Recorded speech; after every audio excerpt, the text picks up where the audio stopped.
Hello friends, எல்லோரும் எப்படி இருக்கீங்க? கண்டிப்பாக நல்லா இருப்பீங்கன்னு நம்புகிறேன். இதில் நான் என்ன பேச போகிறேன்னு பார்த்தீங்கன்னா, ஜாக் ஃபேன்ஸ் மீட்டோட இன்னொரு செக்மெண்ட் தாங்க. இதில் வந்து ஒரு சர்ப்ரைஸாக வந்து அவங்களோட ஃபேன்ஸ் மீட்டில் அவங்களுக்கான ஒரு என்ன சொல்கிறது, ஒரு பெஸ்ட் பர்சன் வந்தாங்க, ஃபேவரட் பர்சன் வந்தாங்க அப்படின்னு சொல்லலாம். ஆக்சுவலி இந்த ஃபேன்ஸ் மீட் வந்து ஒவ்வொரு செக்மெண்ட்டாக ஒரு நாள் போட்டுட்ருக்காங்க. 15 மினிட்ஸ் 20 மினிட்ஸ் அப்படின்னு கிட்டத்தட்ட அது 1 ஆர் 2 ஹவர்ஸ் நடந்திருக்கும்னு நினைக்கிறேன். இல்லை 3 ஹவர்ஸ் கூட நடந்திருக்கலாம். ஆக்சுவலி பார்த்தீங்கன்னா, சௌந்தர்யாவோட ஃபேன்ஸ் மீட்லலாம் சௌந்தர்யா லேட்டாக வந்தாங்க. 1 o'clockலேருந்து அவங்க ஃபேன்ஸ் வெயிட் பண்ணுறாங்க, கொஞ்சம் லேட்டாக வந்தாங்க அப்படின்னு சொல்லும்போது எவ்வளோ நேரம் அந்த ஷோ போச்சுன்னு நம்மளுக்கு தெரியல. அங்கே போனவங்களுக்கு மட்டும் தான் தெரியும். பட் ஆனால் நம்மளுக்கு செக்மெண்ட்டாக தான் அவங்க கொடுக்குறாங்க அப்படின்னு சொல்லும்போது எல்லாமே ஒரு 5-6 செக்மெண்ட்டாக வருதுன்னு வச்சுக்கோங்களேன். தீபக், அருண்து, ஜாக்லின்து, சௌந்தர்யா, அது ஒரு 5-6 செக்மெண்ட் அப்படின்னு சொல்லும்போது கிட்டத்தட்ட ஒரு 3 ஹவர்ஸ் மேக்ஸிமம் போயிருக்கலாம் அப்படின்ற மாதிரி இருக்குது. ஸோ அந்த ஒவ்வொரு செக்மெண்ட்லேயும் ஏதாவது ஒரு இன்ட்ரெஸ்டிங்கான விஷயத்தை வச்சு அவங்க வந்து அது செக்மெண்ட்டாக பிரிச்சிருக்காங்க அப்படின்னும் போது, ஃபஸ்ட்டு செக்மெண்ட் காட்டும் போதே வந்து இவங்களுக்கான ஒரு சர்ப்ரைஸ் இருக்குது அப்படிங்கிற மாதிரி ஒன்று சொல்லிடுறாங்க ஜாக்குக்கு. ஸோ எல்லாருக்குமே அது அருணுக்காகட்டும், அர்ச்சனா, அருணோட ஃப்ரெண்ட்ஸு, தீபக் ஆகட்டும், தீபக்கோட ஃப்ரெண்ட்ஸு, அப்புறம் தீபக்கோட அம்மா கூட ஒரு செக்மெண்ட்டில் வந்திருக்காங்க. மாமியார் மருமகன் சொல்லும்போது தீபக் ஒய்ஃப் வெஸ் அவங்க அம்மா அப்படின்லாம் போயிருக்கு அப்படின்னும்போது, ஜாக்குக்கு அப்படின்னு சொல்லும்போது நான் நினச்சேன் ஜாக்கோட அவங்க லவர் தான் வந்திருப்பாங்க அப்படின்னு சொல்லி. ஏன்னா ஃபஸ்ட் செக்மெண்ட்டில் நம்ம அவங்க லவரை பற்றி பேசியிருப்போம் அப்படின்னும்போது, யார் வராங்க அப்படின்னு சொல்லி உங்களுக்கான ஒரு சர்ப்ரைஸ் காத்திருக்கு அப்படின்னு சொல்லும்போது அதை அப்படியே விட்டுடுறாங்க ஃபஸ்ட்டு செக்மெண்ட்டில். சரி, அது யார் அப்படின்னு பார்த்தா நம்ம மஞ்சரி சிஸ்டர் தாங்க. ஸோ ரொம்பவே இன்ட்ரெஸ்டிங்காக இருந்தது, நல்லா இருந்தது. ஸோ அதை பற்றி தான் பேசலாம் அப்படின்னு. அதுக்கப்புறம் அவங்க அதில் அழகாக ஒரு திருக்குறள் சொல்லியிருப்பாங்க. இந்த திருக்குறள் தான் ஜாக் வந்து நம்ம ஜாக் எவிக்ட் ஆகி போகும்போது மஞ்சரி வந்து அவங்களுக்கு சொன்னதாக இருக்கும். நம்ம எபிசோடில் பார்த்துருப்போம். ஆல்ரெடி ஒரு கவிதை சொல்லியிருப்பாங்க, அது நம்ம சேனலில் இருக்குது, பார்க்காதவங்க போய் பாருங்கள். அவங்க எபிசோட்லேயுமே அதை சொல்லியிருப்பாங்க ஜாக்கு கிட்ட. பட் ஆனால் அது ஸ்பெசிஃபிக்காக எபிசோடில் ஃபுல்லாக வரல. அதுக்கப்புறம் அவங்க ஆஃப்டர் பிக் பாஸ் வந்து வெளியில் வந்து சொல்லியிருப்பாங்க மஞ்சரி. அதை நம்ம ஜாக்குக்கு மஞ்சரி சொன்ன கவிதையினே போட்டிருப்போம், பார்க்காதவங்க போய் பாருங்கள். அது ஆக்சுவலி நிறைய பேர் லைக் பண்ணி பார்த்துருக்கீங்க அந்த வீடியோ அப்படின்னும் போது, இதில் வந்து ஜாக் பர்சனலாக வந்து ஒரு ஜாக்குக்கு பர்சனலாக ஒரு கவிதை சொல்லி அவங்கள மோட்டிவேட் பண்ணி ஜாக்கை வந்து அந்த ஷூட் கேஸ் எடுக்கிறதுக்காக மஞ்சரி சொல்லியிருப்பாங்க. சாரி, கவிதையில் திருக்குறள். அது வந்து என்ன அப்படிங்கிறது விஷயம்தான். பட் ஆனால் இந்த திருக்குறளை மஞ்சரி சொன்னதுனாலே அதெல்லாம் சொல்லி மஞ்சரி வந்து ஜாக் வந்து உசுப்பேற்றி வெளில அமிச்சாங்க அப்படின்ற மாதிரி மஞ்சரி மேலே நிறைய டார்கெட் வெளில வந்துச்சு. பட் ஆனால் அதுக்கான ஒரு கிளாரிட்டியாகவும் இந்த வீடியோ இருக்க போது, அவங்க நிஜமாகவே உசுப்பேற்றினாங்களா, இல்லை உசுப்பேற்றுறவங்க உசுப்பேற்றினாலும் கடுப்பேற்றினாலும் நம்ம என்ன செய்யணுன்றதை நம்ம தானே யோசிக்கணும் அப்படிங்கிற மாதிரி ஜாக் அதுக்கு எப்படி வந்து அந்த ஷூட்கேஸ் எடுக்க போனாங்க அப்படிங்கிற பற்றி இவங்க 2 பேருக்குமான அழகான ஃப்ரெண்ட்ஷிப்பில் அந்த திருக்குறளுக்கான கிளாரிட்டியோட அந்த எவிக்ஷனுக்கான அந்த அவங்களோட மைண்ட் செட் என்னவாக இருந்தது ஜாக்குக்கு அப்போ அப்படிங்கிறத பற்றியும் அந்த ஒரு அழகான ஃப்ரெண்ட்ஷிப்பாக இந்த ஃபேன்ஸ் மீட் இருந்ததை என்னால் பார்க்க முடிஞ்சுது. ஸோ அதை பற்றி டீட்டெயிலாக பேசலாம். நம்ம சேனலுக்கு ஃபஸ்ட் டைம் வரவங்க சப்ஸ்கிரைப் பண்ணிக்கோங்க. உங்களுக்கு வீடியோஸ் பிடிச்சிருந்தா லைக் பண்ணுங்கள், உங்களுக்கு பிடிச்சவங்களுக்கு ஷேர் பண்ணுங்கள். தமிழ் ரசிகர்கள் இருக்கிறீங்க, அதாவது தமிழ் ரசிகர்னு நான் சொல்லும்போது தமிழ் பேசுகிறவங்க இல்லைங்க. எனக்கு தமிழ் லாங்குவேஜ் பிடிக்கும், தமிழ் செய்யுள் பிடிக்கும், தமிழ் வந்து எழுத பிடிக்கும், தமிழ் வாசிக்க பிடிக்கும், தமிழ் புக்ஸ் படிக்க பிடிக்கும், தமிழ் வந்து பட்டிமன்றம் பிடிக்கும் அப்படிங்கிறவங்களுக்கு கண்டிப்பாக இந்த திருக்குறளும் பிடிக்கும். எனக்கு ரொம்பவே பிடிச்சது. ஆக்சுவலி நாங்கள் வந்து நான் நிறைய வீடியோஸில் நான் சொல்லியிருப்பேன், நாங்கள் தெலுங்காகவே இருந்தாலும் எனக்கு பிடிச்ச லாங்குவேஜ் தமிழ் தான் அப்படின்னும் போது தமிழ் எக்ஸாம்ஸை நான் அவ்வளோ லைக் பண்ணி படிப்பேன். அவ்வளோ வந்து எனக்கு என்ன சொல்கிறது, மற்ற சப்ஜெக்ட்ஸை விடவும் தமிழோட ஸ்கோரிங் எவ்வளோ இருக்குது அப்படின்னு பார்க்கறதுல எனக்கு ஒரு இன்ட்ரெஸ்ட் இருக்கும்னா, அதில் நான் மார்க் ஸ்கோர் பண்ணோம் அப்படிங்கிறத விட அதில் வர ஒவ்வொரு செய்யுளும், ஒவ்வொரு திருக்குறளும், ஒவ்வொரு விஷயம் எஸ்ஸே ஆகட்டும், எல்லாமே வந்து கொஞ்சம் உள்வாங்கி அதை ரசித்து எனக்குள்ளே அதை நான் கிராப் பண்ணிட்டு அதுக்கப்புறம் அதில் ஸ்கோர் பண்ணோம் அப்படின்னு பார்ப்பேன். அப்படின்னு சொல்கிறத விட இந்த இடத்துல மஞ்சரியோட கவிதையும் நான் அந்த ஒரு ஆங்கிளில் தான் மஞ்சரியோட கவிதையை நான் வீடியோவை போட்டிருப்பேன். எத்தனை பேருக்கு அந்த கவிதை பிடிக்கும், இல்லை கண்டென்ட்காக மட்டும் பிக் பாஸ் பார்க்குறவங்களுக்கு நடுவில் அந்த கவிதையோட அர்த்தத்தோட அந்த கவிதையை ரசித்தவங்களும் வந்து நம்ம சப்ஸ்கிரைபர்ஸோ நம்ம ஃபேன்ஸோ நிறைய பேர் இருக்கீங்கன்னா அவங்களுக்குலாம் கண்டிப்பாக இந்த திருக்குறளும் பிடிக்கும். ஏன்னா அப்படி ஒரு திருக்குறளை தான் ஜாக்குக்கு வந்து மஞ்சரி சொல்லி அனுப்புகிறாங்க. அப்படி என்னப்பா அது திருக்குறள் அப்படின்னு சொல்கிற பட்சத்தில் இந்த திருக்குறள் அவங்க ஜாக்குக்கு சொன்னதும் போதுங்க, அதுக்காக அவங்க வாங்கி கட்டிக்கிட்டதும் போதும். இதை ஜாக்கே வந்து அவங்க ஃபேன்ஸ் மீட்டில் சொல்லியிருப்பாங்க. இவங்க ஷோபனா கொஸ்டின் பண்ணியிருப்பாங்க, நான் போன வீடியோவில் சொல்லியிருப்பேன். ஷோபனா வந்து கொஸ்டின் பண்ணியிருப்பாங்க, மஞ்சரி அந்த கவிதையை சொன்னதுனால தான் நீங்கள் போனீங்களா, மஞ்சரி உசுப்பேற்றினதா சொல்கிறாங்களே அப்படின்னு சொல்லும்போது அவங்க சொல்கிறாங்க, இல்லை அப்படிலாம் இல்லை, எனக்கு போகணும்னு தோணுச்சு, நான் போனேன். இப்போ கூட மஞ்சரி வந்து எனக்கு ஃபோன் பண்ணி வந்து கேட்டுக்கிட்டே இருப்பா, ஏன்டி நான் அந்த கவிதையை உனக்கு சொல்லலைன்னா நீ போயிருக்க மாட்டியாடின்னு கேட்டிருப்பா அப்படின்னு ஜாக் சொல்லியிருப்பாங்க. இந்த இடத்துலையுமே வந்துட்டு ஜாக் வந்து சர்ப்ரைஸாக வந்து யார் சர்ப்ரைஸ் ஜாக்கு கொடுக்க போகிறாங்க அப்படின்னு எதிர்பார்த்தா அந்த இடத்துல மஞ்சரி தான் வராங்க அப்படின்னும் போது அவங்க ஃபேன்ஸ் மீட்டுக்கு, ஜாக் ஃபேன்ஸ் மீட்டுக்கு அப்போ வந்து சொல்கிறாங்க ரொம்ப சர்ப்ரைஸாக இருந்தது அப்படின்னு சொல்லும்போது அப்போ வந்து எனக்கு அதாவது ஆல்ரெடி வந்து ஜாக்கோட ஃபேன்ஸ் மீட் வந்து வீக்கெண்டில வைக்கல, வீக் டேல தான் வச்சாங்கன்னும்போது, அட்லீஸ்ட் ஒரு 10 பேராவது வந்திருப்பாங்கல்ல நம்மளுக்குன்னு ஃபேன்ஸ் அப்படி தான் நினச்சு வந்தேன். ஆனா இவ்வளோ பேர் வந்திருக்கீங்கன்னு அவங்க ஜாக் சந்தோஷப்பட்டாங்க. அதுலயுமே ஜாக்கோட ஃபேனா அவங்களுக்கு புடிச்சவங்க யாரையாச்சும் கூப்பிடலாம் அப்படின்னு பார்த்தா, அவங்க லவர கூப்பிட்டப்போ அவங்க வரல. கொஞ்சம் பிஸியா இருந்தாங்க போல. வரல அப்படின்னு சொல்லும்போது, அப்போ வந்து மஞ்சரி என்ட்ரி குடுத்தோனே ஜாக்குக்கு ரொம்ப ஹாப்பி ஆயிடுது. அப்போ வந்து நான் வரலன்னா உனக்கு யார் வருவா? அப்படிங்கிற மாதிரி மஞ்சரி சொல்றாங்க. அப்போ வந்து சொல்றாங்க, ஜாக் அத தாண்டி நானும் சொன்னேன். வந்துட்டு எனக்கு வந்து நீங்க ஆல்ரெடி வந்து இவங்க சொல்றாங்க மஞ்சரி, அவரு யுவராஜ் வரலன்னு சொல்ட்டாரு. சரி ஓகே நான் வரலாம் அப்படின்னு நான் வந்தேன் அப்படின்னும்போது, "நீ யார எதிர்பார்த்த?" அப்படின்னு கேட்குறாங்க மஞ்சரி. "இல்ல, இல்ல இவங்க வந்து சும்மா தான் ஏதோ கலாய்க்கிறாங்க அப்படின்னு சொல்லி தான் நான் எட்டி பார்த்தேன். நான் யாரையுமே நான் கெஸ் பண்ணவே இல்ல. Yuvraj okay busy. பட் ஆனா நீ வந்ததுல எனக்கு ரொம்ப ஹாப்பி. நீ வரலன்னா எனக்காக யார் வருவா?" அப்படின்னு மஞ்சரி சொன்னதையே தான் ஜாக்கோ சொல்றாங்க. அதான் நானும் சொல்றேன். நான் வரல உனக்கு யார் வருவா? அப்படின்னும்போது, அப்புறம் ரயான் கூட கூப்பிட்டுன்னு தான் வந்திருப்பான் அப்படின்ற மாரி ஜாக் சொல்றாங்க. ஸோ இவங்கக்குள்ள அந்த ஃப்ரெண்ட்ஷிப் கோவா கேங் ப்ளஸ் மஞ்சரி அப்படின்னு தான் நான் சொல்லுவேன் இத. என்னதான் அது சோஃபா கேங் விஸ் கோவா கேங் அப்படின்னு சொன்னாலுமே, எனக்கு அதில இஷ்டமே இல்லங்க. சோஃபா கேங்ல இருந்த முத்து, தீபக் வேற. அது என்ன பியூரா இருக்கட்டும், பியூர் இல்லாம இருக்கட்டும், அத பத்தி நம்ம பேச வேண்டாம். இவங்கெல்லாம் அதாவது கோ கேங்ன்னு ஒண்ணு ஸ்பெசிஃபிக்கா உள்ளேயும் தெரிய ஆரம்பிச்சுச்சு, வெளியும் தெரிய ஆரம்பிச்சுச்சு. முத்துக்கும் நல்லா தெரிஞ்சு போயிடுச்சு. தீபக்கும் பெருசா அங்க யார் கூடயோ அந்த ரிலேஷன்ஷிப்பையும், அந்த ஃப்ரெண்ட்ஷிப்பையும் அவர் வெளில எடுத்துட்டு போல. அப்படின்னும்போது, அது எடுத்துட்டு போனேன்னு காட்டுறதுக்காகவே ஆர்ட்டிஃபிஷியலா முத்துவும் தீபக்கும் ஒண்ணு உள்ளேருந்தே பண்ண மாரி தான் இருந்துச்சு. ஆனா மஞ்சரி ஜாக்லின், அப்புறம் ரயான் ஜாக்லின், அப்புறம் சௌந்தர்யா ஜாக்லின், ப்ளஸ் இவங்க கூட சேர்ந்து கோவா கேங் ப்ளஸ் மஞ்சரி அப்படின்னும்போது, இவங்க சண்டையும் போட்டாங்க, சமாதானமும் ஆனாங்க. இன்னைக்கு வந்து ரொம்ப அழகா அந்த ஃப்ரெண்ட்ஷிப்பையும் மெயின்டெயின் பண்றாங்கன்னும்போது, இதுதான் அந்த ட்ரூ ஃப்ரெண்ட்ஷிப்புக்கான ஒரு எத்திக்ஸா நான் பார்க்குறேன். ஸோ சண்டே வராமலாம் இருக்காது. வந்தாலும் அத எங்களுக்குள்ள சரி பண்ணிக்குவோம். சரி பண்ணிக்கிட்டு ஒருத்தர் மிஸ்டேக்ஸ எடுத்து சொல்லி, அத அழகா வந்து நாங்க லைஃப் லாங் கொண்டு போறதுக்கான அந்த எஃபோர்ட்ட போடுவோம் அப்படின்னு சொல்ற இடத்துல, இவங்க 4 பேர் அங்க பிக் பாஸ் கொண்டாட்டத்திலயும் பார்த்தீங்கன்னா, ஜாக்லினு, அதுக்கப்புறம் வந்துட்டு மஞ்சரி, ரயான், சௌந்தர்யா இந்த ஆர்டர்ல தான் உட்காந்துருப்பாங்க. சோஃபா கேங்ன்னு இத என்னால எடுத்துக்க முடியாது. சோஃபா கேங்ல இருந்து வந்த மஞ்சரி, கோவா கேங் கூட சேர்ந்தாங்க அப்படின்னு தான் இத வச்சுக்கணும். சரி அப்படி என்னப்பா அந்த திருக்குறள் சொன்னாங்க அப்படின்னு பார்த்தா, "காண முயலெய்த அம்பினில் யானை பிழைத்து வேல் ஏந்தல் இனிது." மறுபடியும் சொல்கிறேங்க அந்த திருக்குறள். "காண முயலெய்த அம்பினில் யானை பிழைத்த வேல் ஏந்தல் இனிது."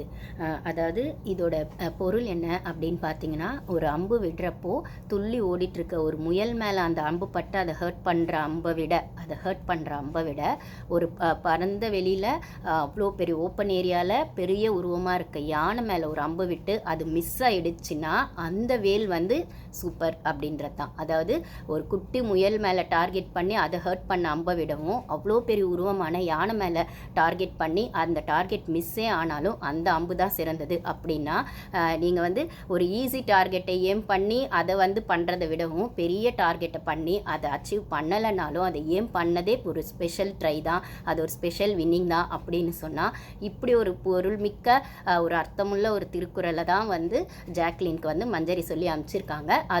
அது சொல்லும் போதே அதோட உள்ள அர்த்தம் என்னன்னு பார்த்தீங்கன்னா, நீ இப்போ இந்த டாஸ்க் ஓடுற, இது வந்து நீ எடுத்திருக்க ஒரு ஸ்பெஷல் எஃபர்ட்டு, இதில் நீ வின் பண்ணணும்னு அவசியம் இல்லை, வின் பண்ணலைனாலும் அது ஸ்பெஷல் மூமெண்ட்ஸ் தான். ஏன்னா உன்னோட டார்கெட் வந்து அவ்வளோ பெருசு அப்படிங்கிற ஆங்கிளில் ஃபஸ்ட்டே அவங்களுக்கு அதுக்கான டிஸ்க்ளைமரையும் வந்து அவங்க வந்து ஒரு மோட்டிவேஷ்னலாக உள்வாங்கி சொல்லியிருக்காங்க ஜாக்லினுக்கு அப்படின்னு சொல்லும்போது, அதனால தான் அவங்க ஓடிட்டு வந்ததுக்கு அப்புறம் கூட நான் வந்துட்டேனா மச்சான் அப்படின்னு திருப்பி கேட்கும்போது, வந்துட்டடி வெயிட் பண்ணுன்னு சொல்லும்போது, நான் பார்த்துக்கலான்னு சொன்னல, பார்த்துக்கலாம் வெயிட் பண்ணு அப்படின்னு சொன்னதில், நீ தோத்தாலும் பரவாயில்ல, நீ வரலனாலும், நீ அந்த டைமுக்கு வரலனாலும் பரவாயில்ல, உன்னோட அச்சீவ்மெண்ட் பெருசு, நீ வரல அப்படிங்கிறத விட நீ போட்ட எஃபோர்ட் பெருசு, அதில் நீ அச்சீவ் பண்ணலைன்னாலும் அந்த எஃபோர்ட்டுக்கான வேல்யூ கண்டிப்பாக இருக்குது, அது ஒரு ஸ்பெஷல் மூமெண்ட்ஸ் அப்படிங்கிறத தான் வந்து மஞ்சரி சொல்ல வந்திருக்காங்க. ஸோ இதில் ஜெயிக்கிறது முக்கியம் இல்லை, அதாவது உள்ளே வந்து அந்த டாஸ்க் வின் பண்ணுறது முக்கியம் இல்லை, வின் பண்ணலைனாலும் உன்னோட டார்கெட் பெருசு, அதுதான் ஸ்பெஷல் அப்படின்ற இடத்துல ஒரு ஸ்பெஷலான ஒரு திருக்குறளை சொல்லி ஜாக்லின் வந்து அவங்க மோட்டிவேட் பண்ணி அனுப்பிச்சிருக்காங்க.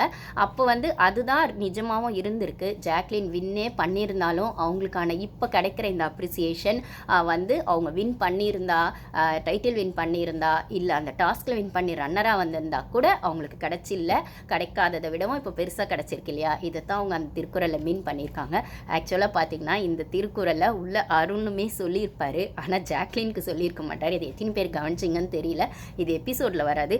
அவர் ரயான்கோ இல்லை விஷாலுக்கோ ஏதோ ஒரு இடத்துல அவர் எவிக்ட் ஆகிறதுக்கு, அருண் எவிக்ட் ஆகிறதுக்கு அந்த வாரத்தில் விஷால் டவுனாக இருந்தார் இல்லைங்களா, அப்போவோ இல்லைனா ரயான் வந்து எஃபோர்ட் போட்டு, அதாவது டிடிஎஃப்க்கு எஃபோர்ட் போட்டு அவர் ஒரு பெஸ்ட்டான இடத்துல வந்திருக்காரு, டிடிஎஃப் வின் பண்ணிவிட்டு. பட் ஆனால் டுவர்ட்ஸ் ஃபினாலே அப்படின்னும் போது முத்துக்கான ஒரு டஃப் கொடுக்குற இடத்துல அவரால் அந்த டஃப் கொடுக்க முடியுமா முடியாதா அப்படிங்கிற மாதிரி ஒரு டாப் 3ல வர முடியுமா, வின்னர் ஆகிறமோ இல்லை அட்லீஸ்ட் டாப் 3லயாவது வந்துருவேனா அப்படி மாதிரி ஏதேனா அருணும் ரயானும் அருண் எவிக்ட் அவர் அந்த வாரத்தில் கொஞ்சம் க்ளோஸாகவே இருந்திருப்பாங்க. அப்போ வந்து ஒரு மோட்டிவேஷ்னலாக ரயான்கா இல்லை விஷால்கான்னு தெரில யாரோ ஒருத்தருக்கு, ஆனால் கண்டிப்பாக இந்த திருக்குறளை அருணும் உள்ளே சொன்னாருங்க. யாருக்கு சொன்னாருன்னு எனக்கு ஸ்பெசிஃபிக்காக ஞாபகம் இல்லை. ஏன்னா அவர் எவிக்ட் அவர் அந்த வாரத்தில் ரயான் கூட க்ளோஸாக இருந்தார், விஷால் கூட எப்பயுமே க்ளோஸாக இருப்பார். பட் ஆனால் விஷால் டவுனான இடத்துலையும் மோட்டிவேட் பண்ணார் அப்படின்னும் போது யாரோ ஒருத்தருக்கு அவர் இந்த திருக்குறளை சொன்னார். சொன்னது அருண் தான், ஆனால் யாருக்கு சொன்னார்னு எனக்கு ஞாபகம் இல்லை. எனக்கு அப்பயே அதோட மீனிங்காக அவர் சொல்லியிருப்பார். இந்த இடத்துலையாவது மஞ்சரி வந்து அதை அப்படியே சொல்லியிருப்பாங்க, ஆனால் அந்த இடத்துல அருண் வந்து இந்த மீனிங்கை சொல்லி தான் சொல்லியிருப்பார் அப்படின்னு சொல்லும்போது அருணும் ஒரு நல்ல பிளேயர் தான், அவரும் அவருக்கான டஃப்பை கொடுத்தாருன்றதுல எந்த டவுட்டுமே கிடையாது. பட் ஆனால் அவரோட ப்ளே வந்து ஏதோ ஒரு இடத்துல சேனலோட ஒரு பார்ஷியாலிட்டினால டவுன் ஆகிடுச்சு, ப்ளஸ் விஷாலோட ஃப்ரெண்ட்ஷிப்னாலேயும் டவுன் ஆகிடுச்சு. ஸோ பர்சனலாக அவரே விஷால் கூட சேர்ந்து அந்த ஃப்ரெண்ட்ஷிப் மூலிமா இல்லை சேனல் தீபக் விஸ்க் அருண் வரும்போது அருணுக்கு காட்டின பார்ஷியாலிட்டிலையும் அது டவுன் ஆயிடுச்சு அப்படின்னும் போது அருணும் ஒரு நல்ல பிளேயர் தான்றதுல எந்த டவுட்டும் இல்லை. இப்படி ஒரு அழகான திருக்குறளை அருணும் உள்ளே சொல்லி அதுக்கு விளக்கமாக சொல்லியிருப்பார்னா, ஆனால் மஞ்சரி வந்து ஜாக்குக்கு சொன்ன இடத்துல இந்த திருக்குறள் ரொம்பவே ஸ்பெஷல் அப்படின்னு சொல்கிற இடத்துல நம்ம யாருக்கு எதை சொல்கிறோம் அந்த இடம் பொருள் ஏவல் அப்படின்னு சொல்கிற இடத்துல அருண் விஷாலுக்கு சொல்லியிருந்தா இது பெருசாக சூட்டே இருக்காது, ரயானுக்கு சொல்லியிருந்தா சூட்டே இருக்கும். ஆனால் யாருக்கு சொன்னார்னு எனக்கு ஞாபகம் இல்லை. ஆனால் ஜாக்லினுக்கு சொன்னது ரொம்பவே பொருத்தமாக இருந்தது, அந்த இடத்துல ரொம்பவே பொருத்தமாக இருந்தது அப்படின்னு சொன்னால் அந்த கேமை விட்டு வெளில வந்த அப்புறமும் அந்த திருக்குறள் வந்து அவங்களுக்கான ஒரு பாண்டிங்காக இப்போ இந்த இடத்துல ஜாக் ஃபேன்ஸ் மீட்டில் பார்த்தீங்கன்னா ஜாக்கே இந்த திருக்குறளை வந்து மஞ்சரிக்கு சொல்லுவாங்க. அப்போ வந்து சோபனா சொல்லுவாங்க, ஆங்கரிங்காக இருக்காங்க, இது ஹோஸ்டாக இருக்காங்க இல்லைங்களா, ஆங்கர் பண்ணுற சோபனா சிஸ்வை சூப்பர் சொல்லுங்க அப்படின்னு. அப்போ ஜாக்கே அதை ஃபுல்லாக சொல்ல ட்ரை பண்ணுவாங்க. அதுக்கப்புறம் அதை கரெக்டாக மஞ்சரி வந்து கரெக்ட் பண்ணி சொல்லுவாங்கன்னும் போது இவங்க 2 பேருக்குள்ளே அந்த அழகான ஃப்ரெண்ட்ஷிப் வந்து ரொம்பவே நல்லா இருக்குது அப்படின்னு சொல்கிற இடத்துல உங்களுக்கான இந்த ஃப்ரெண்ட்ஷிப் எப்படி க்ரியேட் ஆச்சு, நீங்கள் 2 பேரும் முட்டி மோதிட்டு இருந்தீங்க ஸ்டார்டிங்கில், எப்படி க்ரியேட் ஆச்சு அப்படிலாம் சொல்லும்போது அப்போ மஞ்சரி சொல்கிறாங்க, இப்பயுமே இவ பர்ஃபெக்டாக இவ சரியாக தப்பெல்லாம் எனக்கு தெரியாது, இது ஃப்ரெண்ட்ஷிப், ஏன் பிடிச்சதுன்னா அதுக்கெலாம் சொல்ல தெரியாதுங்க, பிடிச்சது அப்படின்னு சொல்கிறாங்க. இதுதாங்க ஃப்ரெண்ட்ஷிப். அதுக்கப்புறம் வந்து அப்போ வந்து சோபனா சொல்கிறாங்க டோட்டல் இமேஜ் டேமேஜ் அப்படிங்கிற மாதிரி ஜாக்கு அவங்க வந்து சொல்கிறாங்க. அப்போ ஜாக்கை கொஞ்சம் நல்ல விதமாக தான் சொல்லேண்டி அப்படின்போது இல்லைங்க, இப்போ வந்து ஃப்ரெண்ட்ஷிப் அப்படின்னு சொல்லும்போது வெறும்னே ப்ளஸ்ஸை மட்டும் சொல்லிட்டுருக்கதில்ல, என்னோடய ப்ளஸ்ஸையும் அவங்க சொல்லணும், இல்லை அவங்களோட மைனஸையும் நான் சொல்லணும் போது அந்த இடத்துல 2 பேருக்கும் அந்த ஸ்பேஸ் வந்து ஒருத்தருக்கு ஒருத்தர் கொடுத்துக்கணும்ல, அது வந்து எனக்கு வந்து ஜாக்கு கிட்ட கிடச்சிது, அதனால் பிடிச்சது அப்படின்னு சொல்கிறாங்க. சரி, அவங்கக்கிட்ட வந்து இன்னொன்று கேட்குறாங்க ஜாக்லின் கிட்ட உங்களுக்கு பிடிச்சது என்ன பிடிக்காதது என்ன அப்படிங்கிற மாதிரி, அதாவது அவங்கக்கிட்ட நீங்கள் ப்ளஸ்ஸாக பார்த்தது என்ன மைனஸாக பார்த்தது என்ன அப்படின்னு சொல்லும்போது ப்ளஸ்ஸாக பார்த்தது வந்து அந்த ஓடணுன்ற அந்த டாஸ்கில் யார் என்ன சொன்னாலும் அவளுக்கான இன்ஸ்டிங்க்டாக வந்து ஒரு டெசிஷன் எடுத்தால அது எனக்கு பிடிச்சது அப்படின்னு சொல்கிறாங்க. பிடிக்காது அப்படின்னும் போது அந்த ஒஸ்ட் பர்ஃபார்மர் ஆகட்டும், இல்லை வந்து மஞ்சரியை மார்க் பண்ண இடத்துல சௌந்தர்யாவும் ஜாக்லினும் ஒரு வீக் மார்க் பண்ணி அதுக்கு திட்டு வாங்கியிருப்பாங்க இல்லைங்களா, அந்த இடத்துலலாம் அந்த வீக்கெண்டை தாண்டி ஒரு க்ளோஷர் அதுக்கு கொடுக்கல ஜாக்லின், ஒரு க்ளோஷர் கொடுத்துருக்கலாம். ஒரு க்ளோஷர் கொடுக்காம அதை அப்படியே விட்டுட்டு அதுக்கப்புறம் என்னடா போன வாரம்லாம் அடிச்சிட்டு இருந்தாங்க இப்போ ஃப்ரெண்ட்ஸ் ஆகிட்டாங்களேன்னு சொல்கிறது, அது அடிச்சிட்டதுக்கும் ஃப்ரெண்ட்ஸ் ஆனதுக்கும் நடுவில் ஒரு ஏதோ ஒன்று மிஸ் ஆகுது இல்லைங்களா. ஸோ அது அந்த க்ளோஷராக இருந்திருக்கலாம் அப்படின்ற மாதிரி ஒரு சாரி சொல்லி ஏதோ ஒன்று சொல்லி அதை கொஞ்சம் கிளியர் பண்ணியிருக்கலாம் அப்படின்னு தோணுச்சு அப்படின்னு மஞ்சரி சொல்கிறாங்க. அதுக்கு ஜாக்லின் சொல்கிறாங்க அதுதான் செஞ்சது தப்புன்னு சொல்லி அவ்வளோ அடி வாங்கணுமே, அதுக்கப்புறம் வந்து அதுக்கு சாரி சொல்லி ஏதோ ஒன்று பண்ணால் நான் சும்மாவே எதையாச்சும் சொன்னால் நடிக்கிறேன்னு சொல்லுவாங்க, இல்லை நான் அப்போ வந்து சாரி சொன்னால் அதையும் வந்து கண்டென்ட்னு சொல்லுவாங்க, அதனால தான் சொல்லலை அப்படின்னு சொல்லி ஜாக்லின் சிரிச்சுக்கிட்டே சொல்கிறாங்க. அதுக்கப்புறம் மஞ்சரி வந்து சொன்ன உடனே ஜாக்லினும் அப்புறம் யோசிச்சுட்டு வந்து ஆமாம் இது இவ்வளோ இங்கே சொல்கிறேனே அங்கேயே சொல்லியிருக்கலாம்ல அப்படின்னு சொல்கிறாங்க. ஸோ அது க்யூட் மூமெண்ட்ஸ்லாம் 2 பேருக்கு நடுவில் ஓப்பனாக இருந்ததுங்க, அந்த டாக்லாம் ஃபில்ட்ரு பண்ணாமல் அந்த ஒப்பீனியன்ஸை அழகாக எடுத்து வச்ச விதம் ரொம்பவே நல்லா இருந்தது அப்படின்னு சொல்லலாம். அதுக்கப்புறம் வந்துட்டு இன்னொன்று சொல்கிறாங்க, ஒரு இடத்துல வந்து அப்போ வந்து மஞ்சரி கிட்ட உங்களுக்கு எது ப்ளஸ் எது மைனஸ் அப்படிங்கிற மாதிரி உங்களுக்கு எது பிடிச்சது பிடிக்கல அப்படின்னு சொல்கிற இடத்துல இவங்க வந்து ஜாக்லின் சொல்கிறாங்க, ஸ்டார்டிங்லாம் வந்து பார்த்திங்கன்னா 2 பேர் ரொம்ப முட்டி மோதிட்டு இருந்தோம், அவங்க வைல்டு கார்டு என்ட்ரே உள்ளே வரப்போ கூட அந்த 3 பேருக்கு அந்த சைட் பாய்ஸில் 3 பேர் கேர்ள்ஸில் 3 பேர் வரப்போ யாரோ ஒருத்தர் வெளில உட்கார வைக்கணும்னு சொல்லுவாங்களே, அவங்க ஃபுல்லாக நைட் ஃபுல்லாக வெளில படுக்கணும் அப்படின்னு சொல்லும்போது அப்போ அந்த இடத்துல வந்து இங்க வந்து என்னது வர்ஷினிய தான் மத்தவங்கலாம் சொல்லுவாங்க வெளில உட்கார வைக்கணும்னு. பட் ஆனா மஞ்சரிய வந்து ஜாக்லின் சொல்லுவாங்க. நம்மளுக்கு ஞாபகம் இருக்கும்னு நெனைக்கிறேன் உங்களுக்கு. அப்போ வந்து எல்லாரும் சொல்லுவாங்க, வர்ஷினிய உட்கார வைக்கலான்னும் நான் மட்டும் மஞ்சரிய சொல்லுவேன். ஏன்னா எனக்கு தெரிஞ்சுச்சு அவ கன்டென்ட் குடுக்க போறா. அதாவது ஸ்ட்ராங் கண்டஸ்டன்ட். கன்டென்ட் குடுக்க போறா அப்படின்னு. ஸோ வெளில உட்கார வச்சா ஏதாவது பண்ணுவாள்ல அப்படிங்கிற மாரி தான் நான் சொன்னேன். ஆனா எல்லாரும் வர்ஷினி வர்ஷினின்னு சொன்னாங்க. சொல்லிட்டு இல்ல அவங்க நல்லா பேசுறாங்க அப்படின்னு சொன்னாங்க. அதனால வர்ஷினிய உட்கார வச்சுக்கலாம். மஞ்சரி உள்ள வச்சுக்கலாம் அப்படின்னா, அப்பதான் எனக்கு ஜாக்லின் சொல்றாங்க, "அட போங்கடா நான் அதுக்கு தான்டா அவங்க பேசுறாங்கன்றதுனால வெளில உட்கார சொல்றேன். ஏதாவது பண்ணுவாங்கல்ல." அப்படின்னும்போது அப்புறம் மஞ்சரி சொன்னா, "அதுக்கு தானடா வெளில உட்கார வைக்கிறது" அப்படின்னு. ஸோ அந்த கேமோட புரிதல்ல 2 பேருமே ஸ்ட்ராங் கண்டஸ்டன்ட் அப்படிங்கிற இடத்துல 2 பேருமே அந்த டஃப்ப குடுத்துருக்காங்கன்றத எதார்த்தமா சொல்றாங்க. இதாங்க ஒரு ஹெல்த்தி காம்படிஷன் அப்படின்னு சொல்லணும்.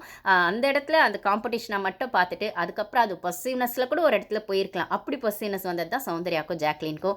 ஏன் சௌந்தர்யா ஜாக்லின் விஸ் மஞ்சரிக்கு போனதோ அப்படின்ற இடத்துல. பட் ஆனா அது பொறாமையா மாறாம அழகான ஃப்ரெண்ட்ஷிப்பா மாறியிருக்கு அப்படின்னு சொன்னா, சண்டையும் போட்டு சமாதானமும் ஆயி, ஆனா அது ஜஸ்ட் ஒரு கேம்க்காக பண்ணது.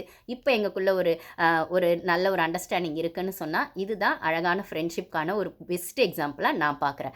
ஓகேங்களா? இந்த 4 பேருமே சூப்பரா அவங்கவங்க கேம் ஆடுனாங்க. யாரு? ஜாக்லின், சௌந்தர்யா, மஞ்சரி, ரயான் 4 பேருமே அவங்களாவும் இருந்தாங்க. அவங்க கேமும் ஆடுனாங்க. இப்போ அவங்க ஃப்ரெண்ட்ஸாவும் இருக்காங்க. அப்படின்னும்போது, இதுதான் அந்த கேம்க்கான எத்திக்ஸாவும் அவங்க இருந்தாங்க. அவங்களுக்கான எத்திக்ஸாவும் அவங்க ஃபாலோ பண்ணாங்க அப்படிங்கிற விஷயம். ஸோ இது அழகா 2 பேருமே ஓப்பனா எந்த ஃபில்டரும் போடாம அவங்களோட கான்வர்சேஷன் இந்த ஃபேன்ஸ் மீட்ல இருந்தது. எனக்கு ரொம்ப ரசிக்கிற மாரி இருந்தது. உங்கள் எத்தனை பேர் இப்படி ஃபீல் பண்ணீங்களோ அதில கமெண்ட்ஸ்ல ஷேர் பண்ணுங்க. ஓகேங்களா? இது ஒண்ணாச்சு. அப்புறம் வந்து அவகிட்ட புடிச்ச இது வந்து அந்த காம்படிட்டரா பார்க்கும்போது இருந்த விஷயங்கள ஜாக்லின் ஷேர் பண்ணுறாங்க. அப்புறம் ஒரு பாயிண்ட்டுக்கு மேலே என்ன ஆயிடுச்சுன்னா, அதுக்கப்புறம் உள்ள வைல்ட் கார்ட் என்ட்ரியே உள்ள வந்தோனே, மஞ்சரி வந்து பேசிக்கிட்டே இருப்பா.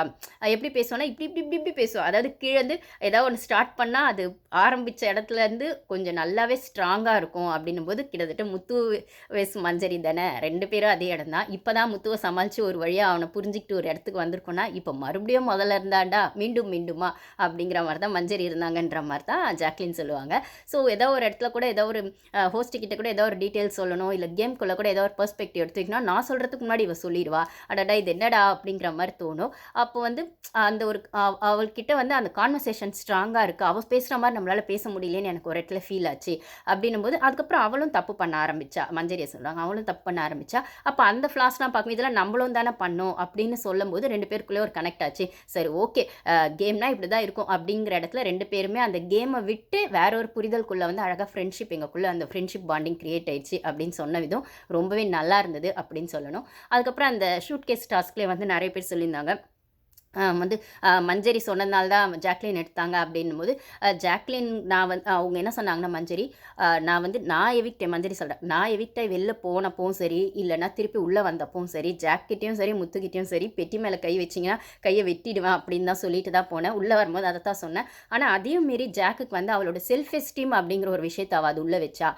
இதுல வந்து அந்த கேம் எனக்கு அவளோட கேமா செல்ஃப் எஸ்டீமா? கேம் இஸ் செல்ஃப் எஸ்டீம் அப்படின்னு வரும்போது, கேம விடவும் எனக்கு அந்த செல்ஃப் எஸ்டீம் முக்கியம். எல்லாரும் ஒண்ணு பண்ணிட்டு, அத முத்து தானே ஸ்டார்ட் பண்ணி விட்டாரு. அத நான் ஆல்ரெடி சொல்லியிருப்பேன். அது ஒரு பண்ணணும்னு அவசியம் இல்ல. ஆனா பண்ணதுனாலே கெத்துன்னு முத்து ஒண்ணு கிரியேட் பண்ணி விட்டுருவாரு. அந்த ரூ. 50,000 எடுத்துட்டு வந்து, அதுவும் தீபக் அண்ணாக்காக எடுத்துட்டு வந்தேன் அப்படின்னு ஒண்ணு சொல்லி, ஜனங்க அதுக்கு தானே எங்கள உள்ள வச்சிருக்காங்க.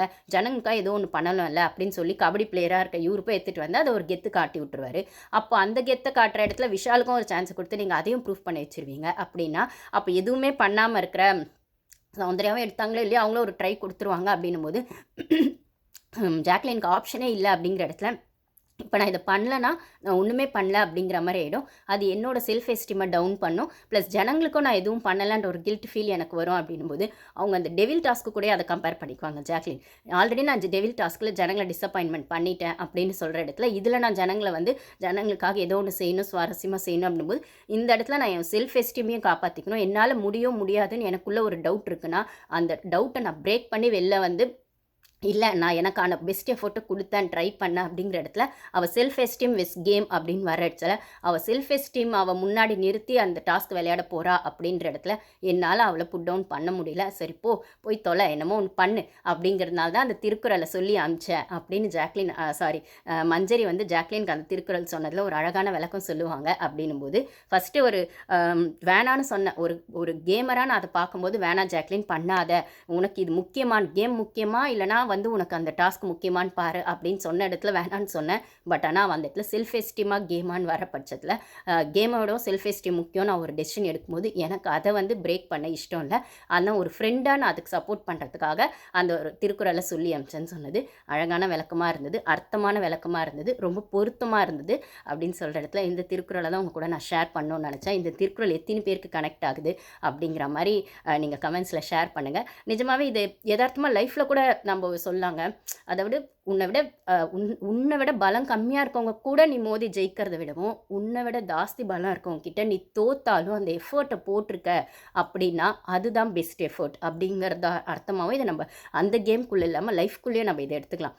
போயும் வீரத்தை வந்து அவங்கிட்ட போய் காட்டுறியடா அப்படின்னு சொல்கிறத விடவும் உன் வீரத்தை காட்டணுன்னா நிஜமாக அதோட உனக்கு ஈக்குவலாக இருக்கவங்களோ இல்லை உன்னை விட ஜாஸ்தி இருக்கவங்க கிட்டேயோ காட்டி நீ தோற்று போனால் கூட அது தாண்டா வீரம் அப்படின்னு சொல்லுவோம் இல்லைங்களா? அந்த மாதிரி இடத்துல தான் ஜாக்லின் போட்ட எஃபர்ட் அதுக்கான ஒரு ரிசல்ட்டாக உங்களுக்கு கிடச்சிருக்கு அப்படின்னா அதுதான் சூப்பர். ஸோ இந்த திருக்குறள் வந்து எத்தனை பேர் கனெக்ட் ஆச்சுன்னு எனக்கு கமெண்ட்ஸில் ஷேர் பண்ணுங்கள். Thank you guys.